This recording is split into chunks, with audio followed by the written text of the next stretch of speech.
오늘은 여기 창세기 6장 1절부터 8절까지 하나님의 심판과 구원에 대해서 보겠습니다. 하나님은 구원의 하나님이십니다. 그런데 구원 전에 반드시 심판하시는 하나님이십니다. 하나님은 거룩의 하나님이십니다. 그래서 거룩하지 않은 존재들을 일단 다 씻어내 버리시죠. 그 다음에 거룩의 하나님이 임하십니다. 왜냐하면 거룩의 하나님은 부정한 것들과 같이 계실 수 없기 때문에 그렇습니다. 그 부정한 것을 없애는 것을 심판이라고 그렇게 표현을 합니다. 우리 사도행전 10장 한번 보십시오. 사도행전 10장.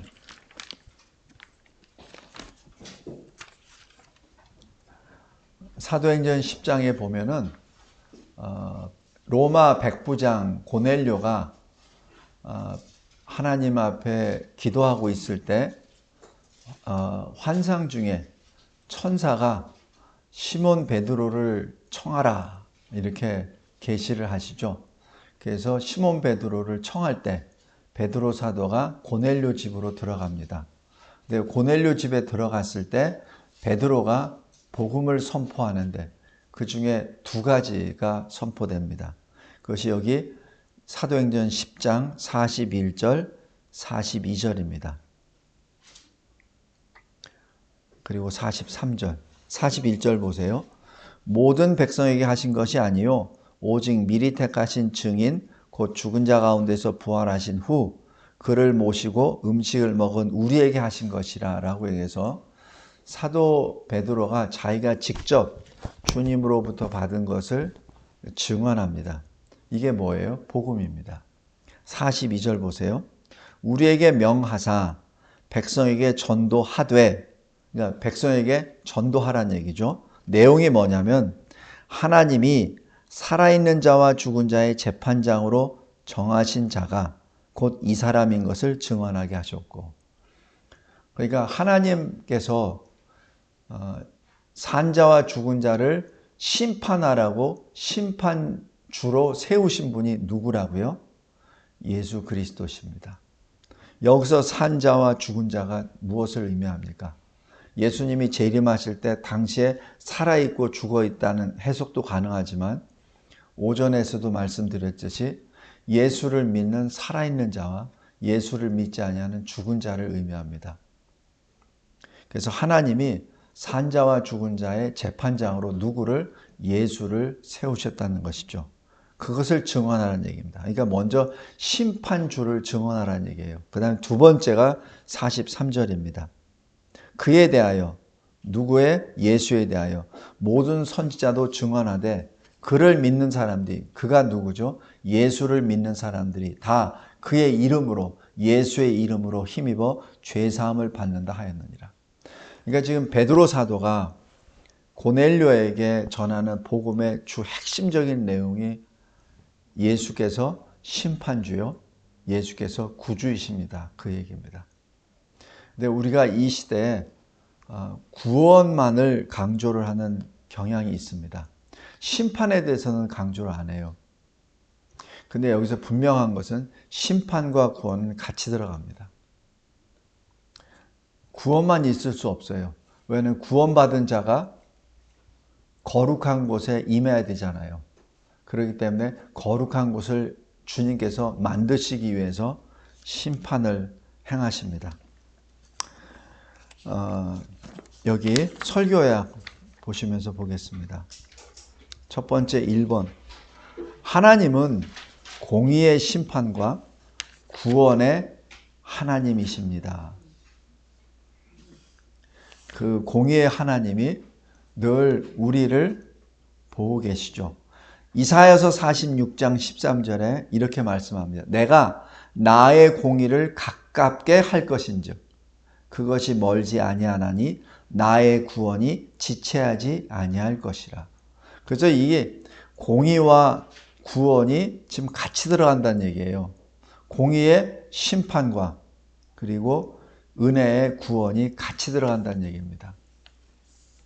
내가 나의 영광인 이스라엘을 위하여 구원을 시온에 베풀리라. 여기 구약에서의 이스라엘이 신약에서 예수를 믿는 모든 사람들을 이스라엘이라고도 표현합니다. 그것이 갈라디아서에 기록되어 있죠. 그래서 사도 베드로가 고넬료에게 증언한 것은 심판과 구원의 하나님을 증언한 것이죠. 성도 여러분, 이게 오늘 우리 오후 예배 때 꼭 간직해야 될 것입니다. 주님은 심판과 구원의 하나님이십니다. 우리 잠깐 로잔 그 서울 선언문에서도 말씀드렸지만 서울 선언문 로잔에서 하는 것이 이 심판에 대한 단어가 없어요. 심판이란 단어를 안 써요. 그냥 구출했다. 그 다음에 모든 피조물과 폐조물을 화합하게 하셨다. 이런 얘기를 합니다. 모든 피조물이라는 게 뭐예요? 죄인과 구원, 의인이 합친 거잖아요. 근데 그걸 그냥 하겠대. 근데 화합하는 방법도 없어. 그냥 화합하기로 했대. 그게 말이 안 되잖아요. 화합은 예수 믿음으로 하나님과 내가 죄인이 화목하게 돼서 하나가 되는 거죠. 그래서 이렇게 됐을 때 옆에 믿는 자들이 화합이 돼서 예배를 드릴 수 있는 거지. 근데 로잔에서는 믿든지 안 믿든지 예수님이 화합하게 하셨대. 그래서 그 사람들이 다 하나님께 예배자가 된대. 그럼 예수의 십자가 보혈도 없고 하나님의 심판도 없고 그래. 그 다음에 교회가 제대로 이루어지려면 말씀, 뭐죠? 예배가 제대로 말씀, 또 뭐죠? 성례, 우리 오전에 했던 성찬식, 세례식, 성례. 마지막 하나는 권징입니다. 왜냐면 교회 안에서도 뭐 잘못한 사람이 있을 거 아니에요. 그죠? 교회 안에 있다고 뭐 전부 다 잘하나요? 잘못할 수 있어. 그러면 어떻게? 권징이 들어가야 돼. 치리가 들어가야 된다고. 그리고 회개하고 다시 돌아오고. 이런 과정이 있어야 되잖아요. 치리를 빼버렸어. 그럼 뭐예요? 치리 안 하겠다는 얘기잖아요. 그럼 교회에서 치리 안 하면 어떻게 되죠? 고린도전서 5장 음행한 자들 그대로 놔두고. 그래서 사도 바울이 성령의 역사를 하잖아요. 왜 너희들 같이 있느냐? 내 쫓으라 이러잖아요. 마태복음 18장에서는 뭐라고 하죠? 누가 성도가 잘못했어. 그러면 그 먼저 본 사람이 그것을 확인하고 권면해. 하지 말라고. 회개하라고. 또 말을 안 들어. 그러면 다시 두세 사람의 증인이 같이 가서 권면해. 그거 하지 말라고. 예를 들어서 동성애면 동성애 하지 말라고. 근데도 안 받고 그러면 어떻게 교회에 보고하고 교회가 간다는 얘기는 뭐예요? 목사가 가서 장로들이 가서 그거는 죄야. 동성애는 죄야. 살인하는 건 죄야. 그죠? 도둑질하는 건 죄야. 이런 거를 권면하라는 얘기입니다. 그래서 그것도 안 한다 그래. 그러면은 이방인처럼 돼서 내보내란 얘기예요. 그걸 그냥 품에 안고 있으면 어떻게 돼요? 저런 음행하고 도둑질하고 거짓말하고 해도 교회가 그냥 봐주네? 그럼 교회가 어떻게 돼요? 성도들이 다 또 해버릴 거 아니에요. 그러면 안 된다는 얘기죠. 예수님이 하신 말씀이에요. 마태복음 18장. 고린도전서 5장에 내 쫓으라 이렇게 한 겁니다. 근데 그걸 내버려 두라는 얘기예요. 그 교인도 신실한 사람이니까. 그러면 안 되죠. 하나님이 심판하시는 거는 그 이유가 있어요. 더 이상 말 안 들으니까 심판하시는 거지. 회개하라고 계속 말씀 주시는데 안 하잖아요. 그럼 심판해야지. 그거밖에 없잖아요. 성도 여러분, 그래서 하나님은 공의의 하나님이시며 동시에 구원의 하나님이십니다. 그다음 두 번째, 하나님이 언제 심판하시죠? 사람의 죄악이 많을 때, 가득 찰 때, 더 이상 이게 감당이 안 될 때. 오늘 여기 본문에서도 마찬가지 시작이 뭐예요? 하나님의 아들들. 2절에 하나님의 아들들이 뭐예요? 하나님을 믿는 사람들이, 사람의 딸들, 하나님을 믿지 않는 딸들을 그들의 아름다움을 보고 그냥 결혼해버려요. 그러면 믿는 사람과 믿지 않는 사람이 결혼하면 어떻게 되죠? 믿지 않는 가정이 돼버려요. 물과 독이 합치면 동물이 되잖아요. 그런 식이 됩니다. 그러니까 믿는 사람과 믿지 않는 사람이 결혼해버리니까 믿지 않는 사람이 돼버려요. 그러니까 여기 3절 보세요. 하나님 뭐라고 하시냐면 나의 영이 영원히 사람과 함께하지 아니하리니 그들이 육신이 됩니다. 지금 하나님의 사람들은 영의 사람들이에요. 그런데 믿지 아니하는 사람과 같이 살다 보니 이건 영이 없어져 버리고 육만 남은 거예요. 그러니까 영으로는 죽은 존재가 된 거죠. 그러니까 고기 덩어리만 이렇게 왔다 갔다 하는 거예요. 그러니까 고기 덩어리만 있으니까 뭐가 되죠? 여기 5절 보세요. 여호와께서 사람의 죄악이 세상에 가득함과 그의 마음으로 생각하는 모든 계획이 항상 악할 뿐임을 보시고. 그러니까 이 하나님의 영이 나가버리고 나면은 그 사람의 생각과 그리고 마음이 전부 다 악한 것만 도사려 버리는 겁니다. 하나님을 두려워하지 않게 되고 하나님을 찾지도 않고 그러다 보니 하나님이 주신 말씀을 순종하지도 않아요. 그게 5절입니다. 그래서 7절에 뭐라고 하시죠? 내가 창조한 사람을 내가 지면에서 쓸어버리리라 이렇게 하세요. 아예 다 쓸어버리겠다고 하시죠. 왜? 8절입니다. 노아는 여호와께 은혜를 입었더라. 노아를 위하여 쓸어버리는 것이죠.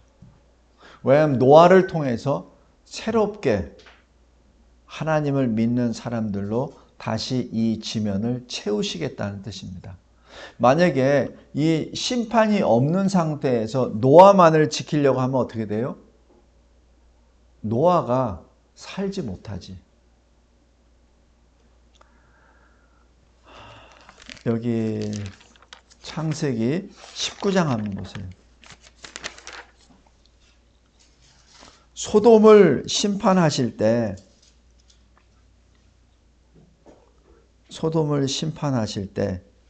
여기 19장 25절 보십시오.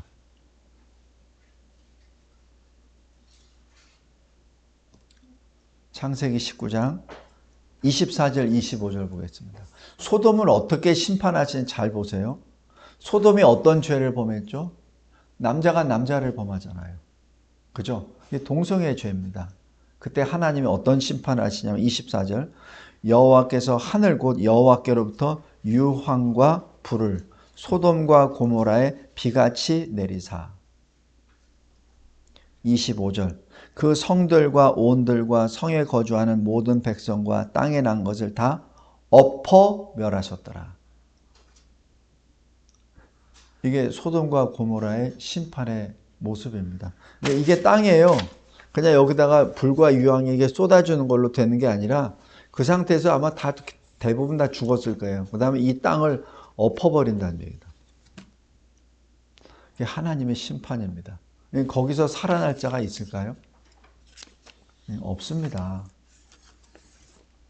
이 동성애라는 그 죄악이 얼마나 큰지 하나님이 여기서 이미 보여주셨어요. 다시 설교요약 큰 2번으로 들어가겠습니다.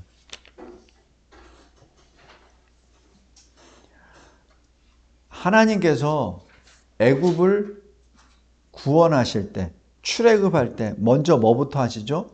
애굽을 심판하십니다. 그 다음에 이스라엘을 구원하십니다.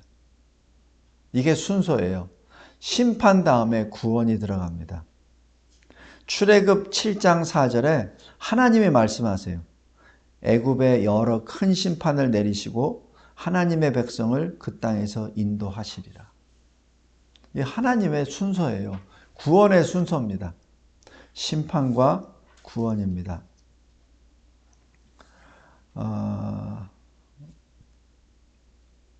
우리 어떤 분이 설교를 좀 짧게 해달라 그래서 좀 짧게 점프를 하겠습니다.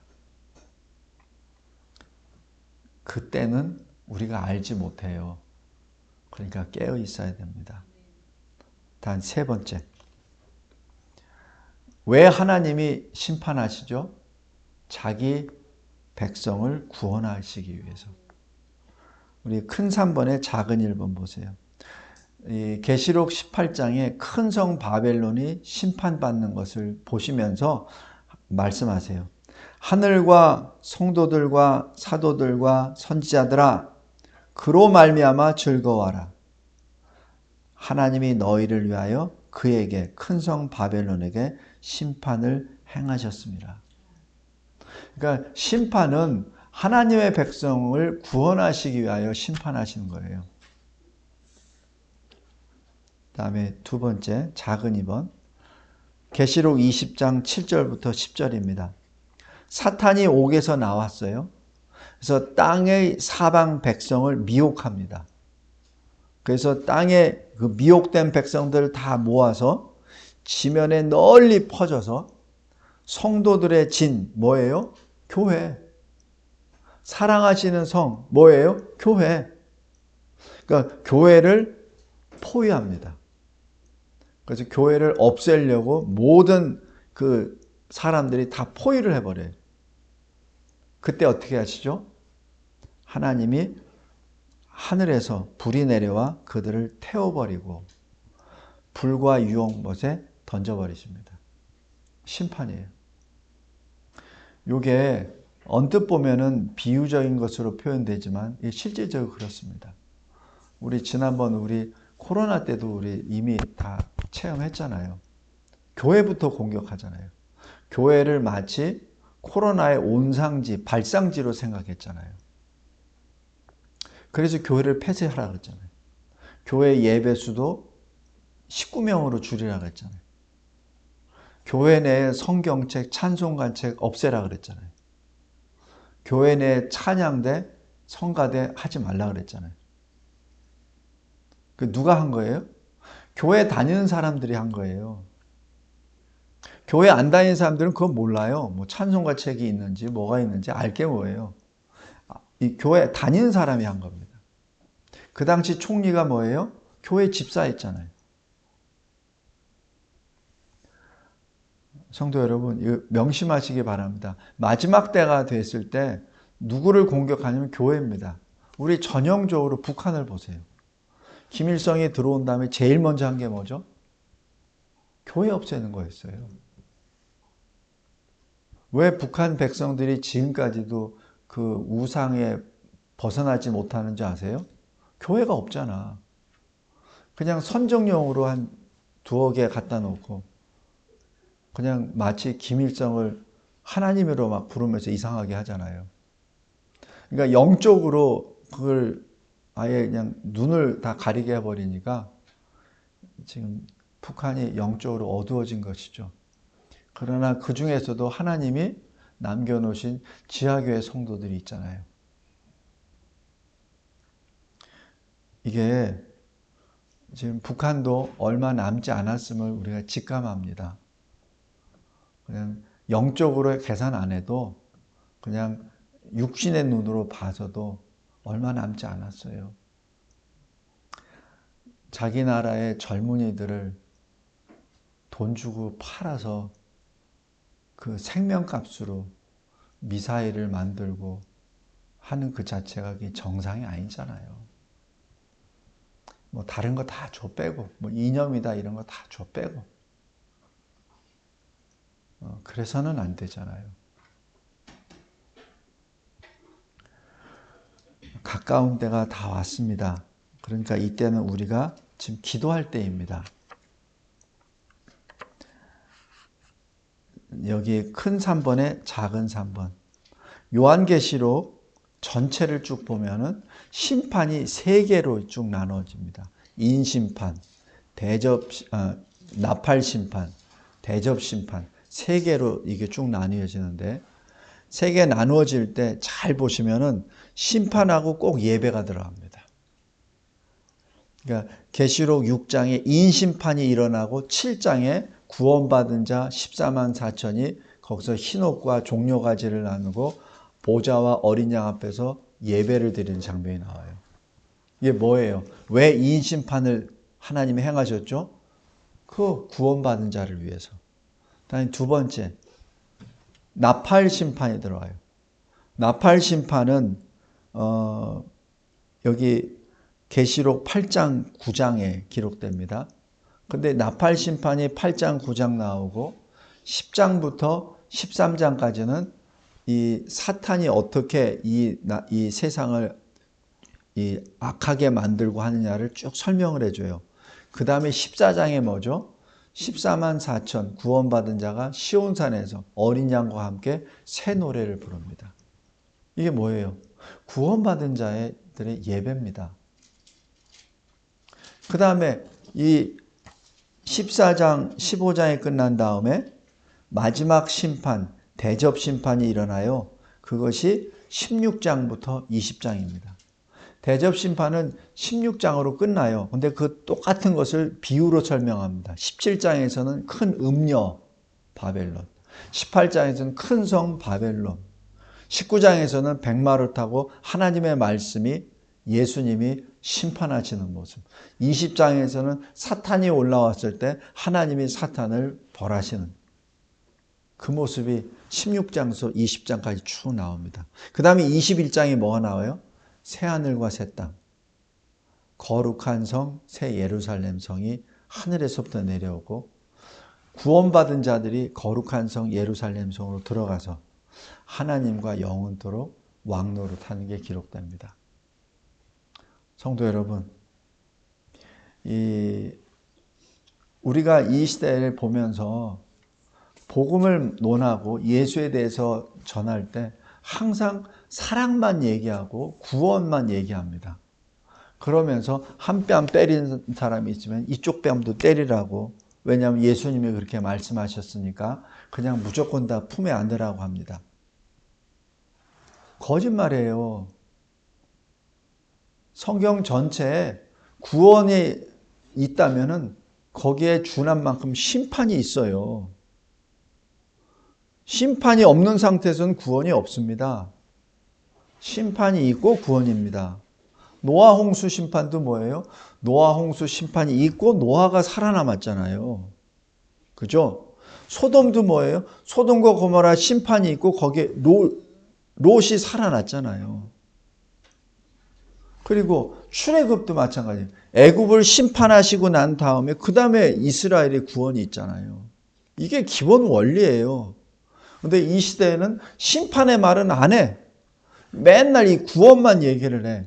그러니까 그냥 하나님은 사랑의 하나님, 예수님은 무조건 우리를 살리시기 위해서 십자가에 아무 조건 없이 달려 죽으셨으니까 우리는 그냥 할렐루야 할렐루야 하면서 마음대로 동성애도 하고 마음대로 도적질도 하고 마음대로 거짓말도 하고 그러면서 뒤돌아서 나 예수 믿어 이러면 나 천국 가 이러면서 이 뭐예요? 하나님을 조롱하는 겁니다.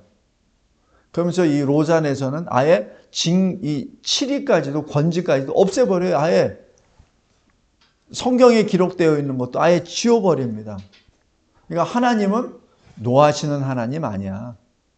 하나님은 그냥 우리를 그냥 사랑해 주신 하나님이야. 이렇게만 말합니다. 그러니까 교회가 병들어가죠. 교회 내에 뭘 잘못한 것도 권징을 못해. 7위를 못해. 이 지구상에 존재하는 교회 중에 동성애 때문에 치리했다는 교회 있으면 한번 생각해 보세요. 없습니다. 우리나라에서도 없어요. 제가 못 들어봤습니다. 전 세계를 통해서도 못 들어봤어요.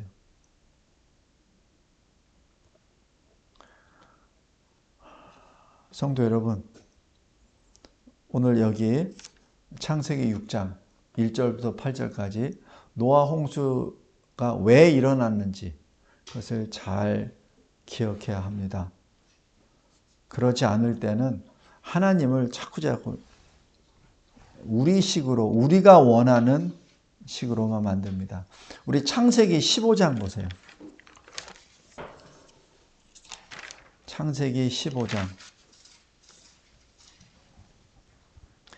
16절 때로는 하나님이 왜 이렇게 악한 일들이 벌어지는데 왜 심판 안 하시지?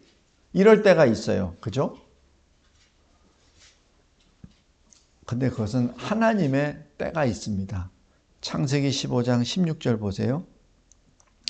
네 자손은 4대 만에 이 땅으로 돌아오리니 이는 아모리 족속의 죄악이 아직 가득 차지 아니함이니라 하시더니, 그러니까 이 악이 완전히 찰 때까지 하나님이 그냥 기다려 주시는 겁니다. 기다려 주시는 거예요. 그때까지 성도들은 어떻게 해야 됩니까? 끝까지 인내하고 끝까지 참고, 그리고 그 때를 예비해야 됩니다. 우리 베드로 후서 3장 보세요. 베드로 후서 3장.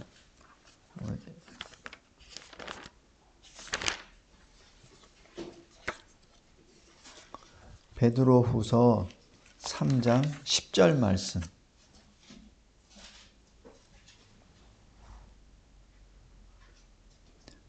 주의 날이 도둑같이 오리니. 여기 도둑같이 오리니란 얘기는 그때를 모른다는 얘기예요. 갑자기 들이닥친다는 얘기죠. 그런데 이 날이 오기 전에 꼭 이렇게 생각합니다. 9절 보세요. 주의 약속은 어떤 이들이 더디다고 생각하는 것 같이 더딘 것이 아니라, 이게 심판대가 된다고 얘기하는데 아직 심판이 안 오니까 사람들이 말하는 거예요. 안 오는 거 아니야? 이렇게. 오직 주께서는 너희를 대하여 오래 참으사 아무도 멸망하지 아니하고 다 회개하기에 이르기를 원하시느니라. 그래서 회개해서 하나님이 베풀어 주신 구원의 장소에 설 수 있도록, 그래서 기다려 주시는 겁니다. 성도 여러분, 우리가 이 세상을 살면서 저 사람은 저렇게 악을 행했는데 왜 심판 안 받고 그대로 오히려 더 잘 살고 있잖아요. 그런데 왜 하나님은 살아계시나요? 지금 그렇게 질문하면서 하나님의 통치 역사를 비아냥거리는 사람들이 있습니다. 그러나 그렇지 않아요. 하나님 보시기에 아직 안 찼다라는 것도 있고, 또 하나는 자기 백성이 아직 돌아오지 않은 자들이 있다는 얘기예요. 그래서 그 백성들이 돌아오기를 원하십니다. 그래서 계시록 18장에 큰 성 바벨론이 무너지기 직전에 하나님이 하신 말씀이 뭐예요? 내 백성아, 거기서 나오라. 그 죄악에 같이 참여하지 말라. 그 성에 있으면서 심판의 그 재앙을 같이 받지 말라. 그래서 하나님이 계속 말씀하세요. 그 심판 직전까지. 우리 그 말씀만 한번 확인해 보겠습니다. 계시록 18장입니다. 요한계시록 18장 4절입니다.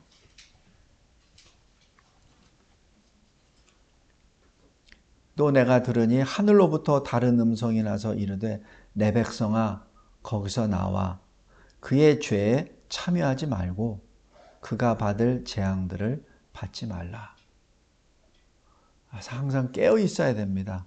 깨어서 하나님이 부르시는 대로 나아가 구원의 자리에 서야 됩니다. 심판의 자리에 서지 말고 구원의 자리에 서야 됩니다. 우리 항상 이 말씀을 기억하며 하나님 앞에 늘 붙어 있기 바랍니다. 여기 계시록 18장 13절 한번 보세요. 굉장히 두려운 겁니다. 이 큰 성 바벨론 성에서 사고 팔았던 상품들이에요. 13절 보면 계피, 향료 뭐 쭉 나오죠. 그다음에 소, 양, 말, 수레, 종들. 그다음에 뭐가 있습니까? 사람의 영혼들. 사람들의 영혼들도 이 바벨론 성에서는 물건이 됩니다. 두려운 마음으로 주님 앞에 주님의 주신 말씀을 다시 한번 마음에 새기기 바랍니다. 기도하겠습니다. 하나님 감사하고 감사합니다. 하나님은 구원하시는 하나님이시되 반드시 심판하시는 하나님이심을 알려주심에 감사합니다. 하나님은 사랑과 은혜의 하나님이시지만 분명히 공의와 거룩의 하나님이심을 늘 잊지 않으며 주님이 주시는 그 생명의 말씀을 붙잡고 늘 주님 안에서 주님과 함께 동행하는, 주님과 붙어있는 자 되게 하옵소서. 예수 그리스도의 이름으로 기도드리옵나이다. 아멘.